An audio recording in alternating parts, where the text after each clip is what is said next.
everyone. Welcome back to St. Louis Teens. Today we have with us Brian Dixon, who is the Chief Operating Officer and the Managing Director of Capital Innovators.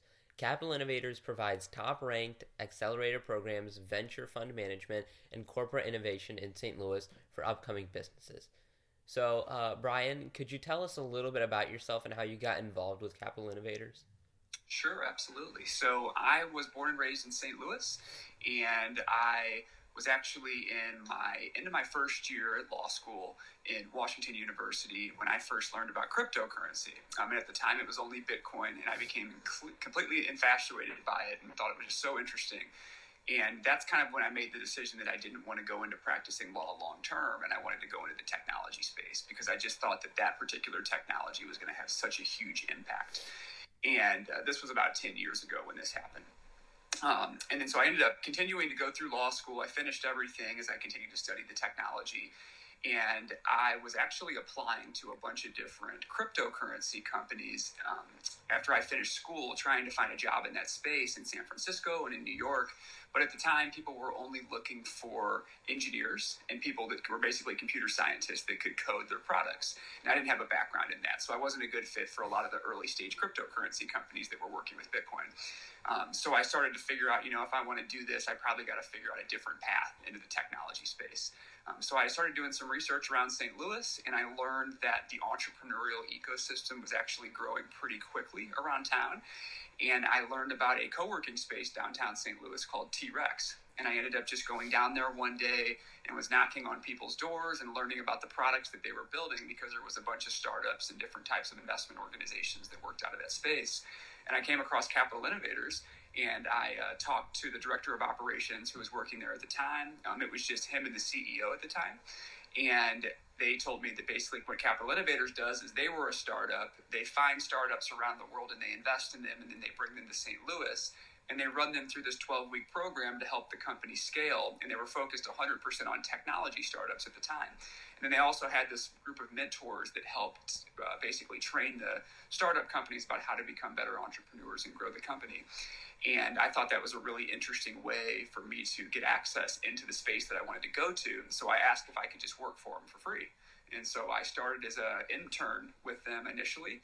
And then soon after that, it turned into a full-time role where the director of operations ended up leaving for a new opportunity, and I took over his role. And I've been with the organization ever since. Ever since now, it's been almost 7 years. Wow. I think that's sort of a great example of, making sure you follow your heart. I know it, probably wasn't the easiest choice to, leave law, especially when you've been studying it for so long. But, I think it's admirable to make sure you follow your heart and your, true dreams. So I did want to ask, with the recent coronavirus situation, how has your life changed because of this pandemic? Sure. So we had actually just invested in 7 new startup companies around the world that were in St. Louis. And so we had launched our spring 2020 cohort of our accelerator program. And so a couple weeks into it, that's when all of this stuff started happening and getting much more severe. And we actually elected to move the program 100% online and remote. So our program actually is running pretty much the exact same way as it always would. It's just that we're not in person with the companies, but the actual integrity and the quality of the program is all the same. We're using tools like Slack and using Zoom for video conferencing, and we're basically doing everything we would normally do. It's just that instead of them being in the conference room with us when we're teaching them, we're doing it over video conferencing right now. So we're very lucky that the companies that we work with are all very tech savvy, and so they're used to using these different digital tools. But we've been very fortunate that our business hasn't been super disrupted because we were able to transition everything 100% remote very easily. And sort of talking about those startups, are they facing any difficulties during this time? It is definitely a different situation. So, absolutely. So what we've noticed is 2 core things, and this is how we've been trying to guide our companies, is people are not purchasing products as much. Most products, if it's like digital types of tools like Slack or like Zoom conferencing and video conferencing stuff, those companies are actually growing quite a bit right now because everyone is becoming so reliant on them. But for other types of companies, the sales cycle is now becoming much more extended. People aren't making purchasing decisions as fast because everybody's working from home. And it's becoming quite a challenge for some companies to land sales deals with people to grow the company and their organic revenues. And another thing that startup companies are having a challenge with right now, for ones that are fundraising, are people that are trying to get investment. So a lot of investment firms and venture capital funds have taken a step back during this current crisis that we're in, and have said, we want to pause on making new investments in companies just for the next couple months as we see how things progress.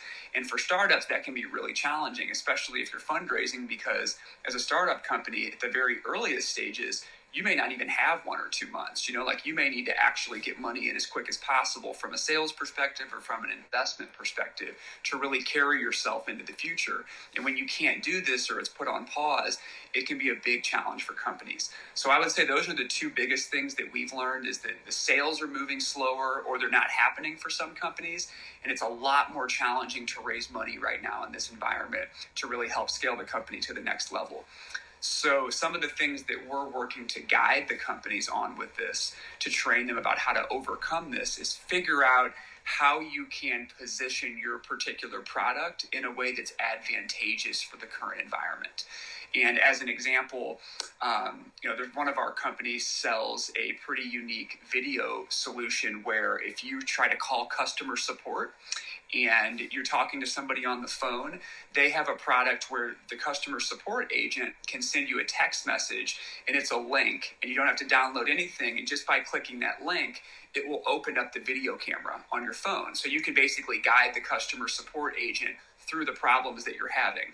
And they are basically positioning their product during COVID-19 to say, you're going to be doing everything remote. You're going to have a lot more customer support calls from all sorts of different areas. Let us be your solution where you can just send them a text message. It opens up the camera and you can see what they're seeing to address their problems right away. And if the same type of thing happens on a computer, so that you can screen share. So that's an example of a company where they're able to leverage their solution right now to really try to help scale in this period. Another example is, we have a company that focuses on creating W-9 and 1099 tax forms for organizations. And with tax season kind of coming up and the government pushed tax season off, this right now is an important time to get your taxes in. Well, this company was going and trying to raise investment, but since everybody's slowing down from an investor perspective, one of the things that I guided them on was figure out if you can go to your customers that really, really need your solution right now, and maybe they need some specific features built in, and try to pre-sell that to the customer and make it almost look like a consulting contract to say, these are some of the ways we're thinking about the current environment and trying to guide the startup companies that we invest in and serve about how to be more creative around how they're structuring their solution during COVID. And I think those are, great examples as well of sort of showing companies that were quickly able to adapt during this time. And I think it's wonderful when startups, are able to pivot so quickly and, not necessarily treat this as such a, inherent disadvantage, but trying to use it almost as an opportunity. Absolutely.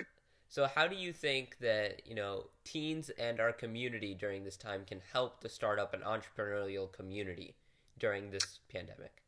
Sure. So I think one of the best things to do is, if you are looking to get assist these startups with help, but also try to get experience working, it would be awesome to try to offer internship with the company, right? So right now, a lot of companies have had to make some pretty challenging decisions in terms of letting very key employees go because they have to lower their burn rate and the amount of cash they're spending each month. And so they're actually needing help because they still have a lot of stuff they have to do, but they just don't have the same financial resources to pay people. And so if you're a team that's looking to get experience and have something great to put on your resume and work with a startup, being able to provide internship to them and help them with some of the tasks that they have, I think is a very needed thing right now in the startup community. All right. Well, thank you for the great work that you're doing for our businesses and entrepreneurs during these difficult times. And thank you for your time and answering all of our questions as well. Of course. Thank you. All right.